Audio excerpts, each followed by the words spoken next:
Hi நண்பர்களே! நம்ம இப்போ என்ன பண்ண போகிறோம்னு பார்த்தோம்னா, ராகி ஸ்வீட் தோசை தாங்க பண்ண போகிறோம். சூப்பரா இருக்குங்க. வாங்க இப்போ ஒரு பாத்திரத்தில தேவையான அளவு ராகி மாவு சேர்த்துட்டு, 2 கப் அளவு இந்த கப்பில நான் கோதுமை மாவு சேர்த்துக்கிறேன். இப்போ வந்து சர்க்கரை வந்து தேவையான அளவு சேர்த்துக்கோங்க. உங்களுக்கு இனிப்புக்கு ஏத்த மாதிரி தேவையான அளவு சேர்த்துக்கோங்க.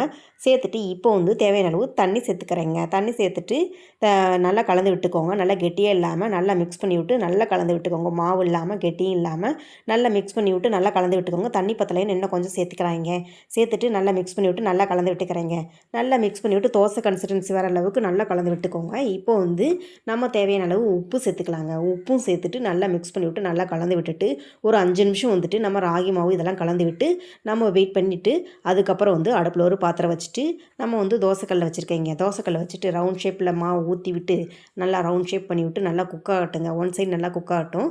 நல்லா குக் ஆகிட்டு இருக்கிறப்பயே இப்போ வந்து பட்டர் இல்லை நெய் உங்களுக்கு எண்ணெய் எது வேணாலும் சேர்த்துக்கலாங்க. எது வேணாலும் சேர்த்துட்டு நல்லா ஸ்ப்ரெட் பண்ணி விட்டுட்டு ஒன் சைடு குக் ஆனதுக்கப்புறம் இன்னொரு சைடு திருப்பி போட்டு விட்டுக்கோங்க. அவ்வளோதாங்க. ஒன் சைடு குக் ஆகிடுச்சு. இன்னொரு சைடு நான் திருப்பி போட்டு விட்டுக்கிறேன். திருப்பி போட்டு விட்டுட்டு அது குக் ஆகட்டும். அவ்வளோதாங்க. ராகி ஸ்வீட் தோசை ரெடிங்க. வாங்க நண்பர்களை சாப்பிடலாம். ஸ்வீட்டான டைமிங்கில் நம்ம ஸ்வீட்டாக ராகி தோசை பண்ணியிருக்கிறோம். வாங்க சாப்பிடலாம். டேஸ்ட்டு சூப்பராக இருக்கும். நீங்களும் வீட்டில் இது மாதிரி ட்ரை பண்ணி பாருங்கள். இது வந்து சின்னவங்களுக்கு ஒரு ஸ்நாக்ஸ் மாதிரியும் யூஸ் பண்ணிக்கலாம். நம்ம சீக்கிரமாகவும் ரெடி பண்ணலாம். ரொம்ப ஹெல்த்தியான ரெசிபிங்க அது. உங்கள் வீட்டில் இது மாதிரி ட்ரை பண்ணி பார்த்துட்டு எப்படி இருந்துச்சுன்னு கமெண்ட் பாக்ஸில் கமெண்ட் பண்ணுங்கள். வீடியோ பிடிச்சிருந்துச்சுன்னா கேபி தேவி சேனலை லைக் பண்ணுங்கள், சப்ஸ்கிரைப் பண்ணுங்கள், ஷேர் பண்ணுங்கள், கமெண்ட் பண்ணுங்கள் நண்பர்களே.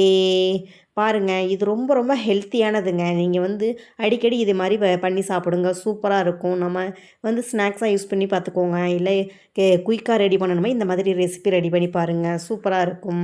பாய்.